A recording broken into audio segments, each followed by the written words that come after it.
It's been many years since you've stopped aging. You've seen nations rise and fall. Met, and forgotten countless people. One day, as you're resting your eyes in a park, dreaming of a love long past, the person on the bench next to you speaks. You think of me after all this time? Of course, I answered, before turning my attention to her. From time to time. There she was, different but the same. One of the few people on the planet who understood eternity as well as I did. Another person who grasped what forever meant. You cut your hair. You have to do that every couple decades at least. You're wearing it differently, I corrected. Fashion changes so quickly these days, she said, end up turning a lot of heads if I wear it like I did last century. Do you like it this way?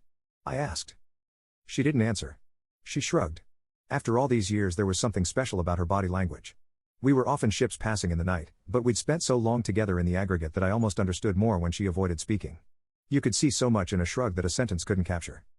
What brings you to this neck of the woods? I asked. You, she admitted a little too fast. We were always the reason one of us ended up on the wrong side of the world, but we usually danced around the subject. Wanted to track you down again. Keep tabs. I looked at the sidewalk as memories filled the space behind my eyes. Centuries shared. Roses and kisses given and received. The way her fingers lingered on my shoulder a second longer than they needed to with every friendly touch. Not that way, she interrupted after a moment. Body language was a double-edged sword. I wanted to invite you. Invite me to what? I asked. She sighed and looked away from me. Not that she'd been meeting my eyes before. I waited as she stared at the gnarled oak further down the walking path. Seconds threatened to drag to a minute before she spoke up, but we'd spent long enough on this earth for patient pauses. I'm getting married, she finally said. Married? I asked. Yeah, she said. He must be special. She nodded. He is. When? Next year, we're thinking about doing it in the fall, she said. Don't have a date, or a venue, but I think you should be there. I've been there for all the others, I said. I wouldn't miss it. Those were a long time ago, she said. I wanted to come in person, ensure you wouldn't. I won't. Just send me a letter, I answered. She was still staring at the tree, and I joined her for a moment. I'd memorized every crack and split in its bark over the years, but somehow the oak changed by holding her gaze. What's making you do it? The marriage? I nodded. She didn't look back to see it, but she'd known it was coming. We've talked about that feeling before, right? When you're staring out into the world waiting for something to drag precious moments out of eternity. Waiting for something that isn't just the same second hand ticking around the clock? We'd more than talked about it, realizing that we were each other's second hand was the reason that she was an old love and not a current one. For the first time in a while, I feel like he's that someone that can rescue me from this for a while. He's just. She turned her attention away from the oak and back to me. He's a light. I offered her a soft smile, but I could already see the tears at the edge of her eyes. People said they wanted to live forever, but the immediate pain she felt with falling in love was the knife packaged with the gift.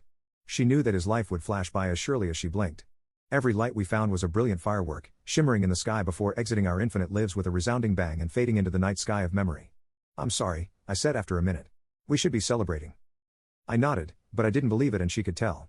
The celebrations, the ceremony. All of those things can be for them, I said. Right now you just need to, I sighed and reached out, brushing the edge of a tear off her eye. Don't let the memories feel like this. That's what you need to do. The memories always feel like this, she said. For a while, I said, and then they're so faded you don't know what they were in the first place. She grabbed my hand and held it in hers for a second. I'm going to do it anyway, she affirmed. Good. Thank you, and she hugged me instead of finishing the sentence. It was faster than words. I felt her nails dig into my back as she squeezed tighter and felt them pull away as she balled her hands into fists. A single shaking sob escaped her lips before she threw the rest into the lockdown. It'll be a beautiful wedding, I offered. She dripped out of the hug, hanging onto every second and letting her fingertips linger on my shoulder a moment longer than they had to. I'll get you the details once I have them. Okay? Okay, I said, but she was already getting up, drying her eyes on her sleeves. I watched for a moment, stared at her, walking away again and bit back words. The knot in my chest twisted on itself, wrapping tighter and tighter around my lungs in a flailing spiral. There she went, falling in love again. I'd never fallen out of it.